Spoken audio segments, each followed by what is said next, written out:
নিল। হ্যাঁ, না শোনেন, আপনার এই যে কোটা বাতিল তো সরকারই করেছে, এরপরে হাইকোর্ট যখন সরকারের সেই রায়কে উল্টিয়ে দিয়েছে, তারপর সরকারই আপিল করেছে কিন্তু আপনার আপিল বিভাগে, যাতে এই আপনার কোটা সংস্কার করা যায়। সুতরাং কোটা সংস্কারের কথা তো সরকারেরই কথা, কিন্তু তার সত্ত্বেও তারা আপনার অত্যন্ত কি বলে মারমুখী হয়ে রাস্তায় নেমেছে।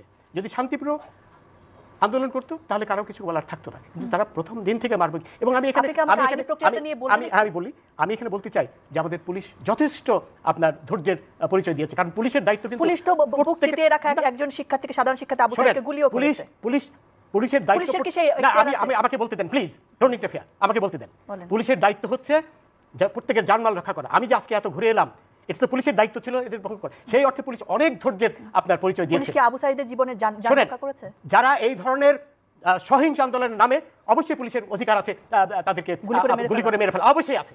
এই ব্যাপারে আমার বিন্দুমাত্র কোনো সমস্যা। এবং আপনার ডক্টর জাফর ইকবালের মতন মানুষ, উনি একজন শহীদ মুক্তিযোদ্ধার সন্তান, উনি বলতে বাধ্য হয়েছেন যে ঢাকা বিশ্ববিদ্যালয়ে যেতে আমার এখন দ্বিধা হচ্ছে, কারণ আমি কোন রাজাকারের মুখ দেব এখানে। আচ্ছা, এখন আপনার কথায় আসি। দেখুন, সরকার এখান থেকে আমি গোলাম মাওলা রনির কাছে যাই, একতরফা হয়ে যাচ্ছে।